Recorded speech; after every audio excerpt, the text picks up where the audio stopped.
Olá, meu nome é Daniel Marchão e este é mais um vídeo do Tetrablog. Este vídeo é um corte retirado de um vídeo maior e mais completo sobre o assunto.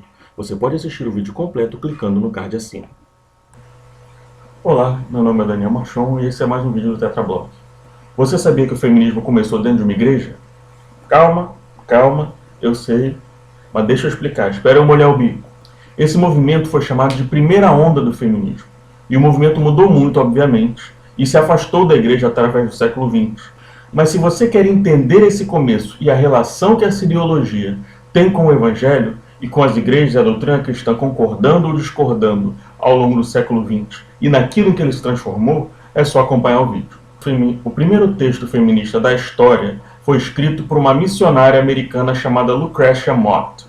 Lucrécia cresceu nos Estados Unidos de um grupo chamado de Quaker. É um grupo protestante à parte do movimento evangélico, porque a princípio eles eram de uma teologia definida como unitaristas, ou seja, aqueles que eles não acreditavam na trindade, mas sim em uma unidade como sendo Deus. E dentro dessa sociedade Quaker, havia o hábito de você dar oportunidade para as pessoas na reunião falarem à vontade. E um dia Lucrécia Mott decidiu fazer um sermão protestando contra a forma injusta como as mulheres eram tratadas dentro da igreja e fora dela. E a partir dali ela começou a reproduzir esse sermão e reproduzir essa mensagem visitando diversas igrejas, uma vez que ela era missionária. E foi basicamente assim que o movimento feminista surgiu. O motivo da Lucrécia Mott começar a focar nos direitos das mulheres é porque antes disso ela era uma abolicionista. E ela costumava, como missionária, participar de reuniões e pregar contra a escravidão nos lugares onde ela ia. E houve uma reunião entre vários missionários sobre qual seria a melhor forma de divulgar o ideal abolicionista dentro das igrejas nos Estados Unidos, e ela foi proibida de entrar por ser mulher. Basicamente, só homens poderiam participar da reunião. E ela teve um estalo. Se eu estou lutando contra a opressão dos negros, que são escravizados, mas eu como mulher não posso participar de uma reunião ativa, então também existe uma opressão sobre as mulheres. E ela começou a desenvolver essa tese junto com outras personagens que se tornaram históricas que ela conhece depois. Ela continua viajando pelos Estados Unidos pregando sobre o abolicionismo e pregando pelos direitos da mulher, sendo que a principal reivindicação da Lucrécia na época era contra a violência doméstica. Anos depois, isso começou a crescer um movimento contrário ao uso de bebidas alcoólicas chamado de Movimento da Temperança, que anos depois resultou na Lei Seca nos Estados Unidos. E isso criou toda uma retórica dentro das sociedades de mulheres das igrejas de que banir a bebida era a única forma de acabar com a violência doméstica. Até hoje existe uma íntima correlação entre violência doméstica e alcoolismo. Por exemplo, existe um estudo dizendo que na Inglaterra as queixas de violência doméstica e ligações para o serviço de proteção à mulher aumentam muito nas 2 horas posteriores aos jogos de futebol. Basicamente, os homens assistem jogo, chegam bêbados em casa e é onde as queixas acontecem. Você tem outras estatísticas mostrando que nas queixas da polícia, as descrições das mulheres frequentemente falam do marido agressivo estar embriagado. Mas isso é outro assunto. Voltando ao tema central. A Lucrécia Mott ela continuou pregando sobre abolicionismo e sobre os direitos das mulheres, até que num determinado momento reuniram-se diversos pastores e eles decidiram que deveriam reunir a sociedade de mulheres das igrejas para poder discutir como organizar essa luta contra o abuso doméstico e pelo direito da mulher dentro das igrejas. E isso deu origem à primeira conferência registrada historicamente como uma reunião feminista, ou como uma conferência feminista, que foi realizada numa igreja metodista nos Estados Unidos, que foi na cidade de Seneca Falls, em Nova York. Ali é o início histórico do que começou a se chamar de primeira onda de feminismo. A partir daquela reunião, começaram a se formar mais e mais grupos de mulheres nas igrejas com pautas como combater a violência doméstica e o direito ao voto feminino. É curioso, por exemplo, que a própria Lucrécia Mott ela não era a favor do voto feminino, mas não é que ela fosse contra o voto feminino, ela era contra o voto, porque ela era libertária e ela acreditava que o voto era assinar sua participação numa sociedade.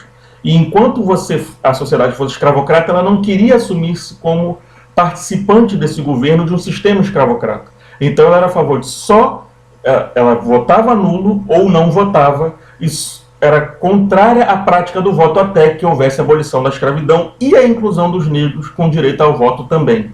Posteriormente à abolição, ela se tornou também favorável a luta pelo sufrágio universal, que era o voto feminino.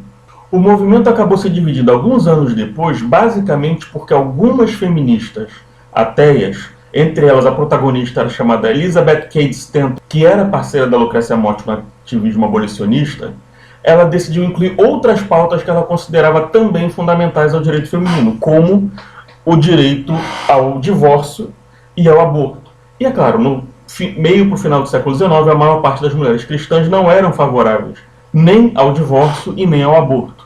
Existia uma movimentação dentro do feminismo conservador de que a luta pelo direito da mulher deveria ser uma luta pelo direito da família, da maternidade, do direito da mulher dentro de uma certa visão cristã de feminilidade. Enquanto que as secularistas defendiam que você deveria criar uma emancipação legal da mulher independente dos valores cristãos. E isso gerou uma cisma no movimento. A Elizabeth Cady Stanton acabou se afastando, principal organização feminista da época, e fundou uma organização própria. Anos depois, por terem pautas em comum, as duas organizações se fundiram e a Elizabeth Cady Stanton, uma vez que a Lucrécia Mott já era falecida, acabou se tornando a presidente geral desse coletivo feminista, dessa organização. E a partir dali você já começou a ter uma evasão das mulheres cristãs do movimento e você tem esse processo de erosão ou de divisão do movimento feminista até mais ou menos os anos 50, quando começa a chamada segunda onda do feminismo. Quando a segunda onda ocorre, você já tem uma divisão muito grande entre as mulheres conservadoras, que formam a sociedade de mulheres das igrejas que existem até hoje, e as feministas secularistas, que acabam redundando no movimento feminista como nós o conhecemos. Mas por que é importante entender isso? Eu creio que por vários motivos. O primeiro é que, com frequência, ouvimos pessoas falando que tal e tal direito da mulher foram conquistas do feminismo e que, por causa disso, nós devemos gratidão ao movimento. Mas raramente se considera que os principais avanços do feminismo ocorreram quando o movimento ainda era um movimento conservador e cristão. Então, quando a pessoa cria uma narrativa de história linear, a ideia de que a história ela evoluiu de uma coisa religiosa para algo secular, ela está ignorando certos fatos históricos. Que você tem vários momentos na história em que os grupos ditos progressistas ou de esquerda defendem ideias que deram errado ou que andaram para trás. O próprio comunismo no século XX é um exemplo disso. Vários avanços sociais e científicos que foram patrocinados ou promovidos por pessoas de direita ou consideradas conservadoras. O próprio sufrágio universal e o voto feminino é fruto disso. O movimento feminista, quando ele alcança o voto feminino, ele ainda é amplamente dominado pela sociedade de mulheres das igrejas. Então, quando você pensa, mas você tem que agradecer ao feminismo por conta disso, mas você também tem que agradecer ao cristianismo. Inclusive porque foi no Ocidente que esse tipo de movimento começou e ganhou voz. Nessa narrativa, você ouve coisas como se o seu direito fosse devido a uma luta ideológica deste ou daquele grupo político. Mas se você pertence à sociedade de mulheres de uma igreja, você é tão descendente de quem conquistou esses avanços sociais, ou até mais do que as militantes feministas dos partidos políticos seculares. O movimento feminino dentro das igrejas, ele continua sendo extremamente atuante. Se você vê os movimentos de mães na favela, que acompanham mães visitando filhos presidiários, e muito da ação social das igrejas, existiu uma continuidade ao longo de toda a história de projetos sociais cristãos ainda em favor do direito da mulher. Então não é como se a igreja tivesse sido uma instituição machista, retrógrada, sempre contrária aos direitos da mulher. Existem pontos em que a igreja concorda e discorda do movimento feminista, e existem pontos, inclusive, onde o posicionamento da igreja pode ser considerado mais do interesse da mulher do que a posição feminista padrão. A gente vai falar, por exemplo, da prostituição.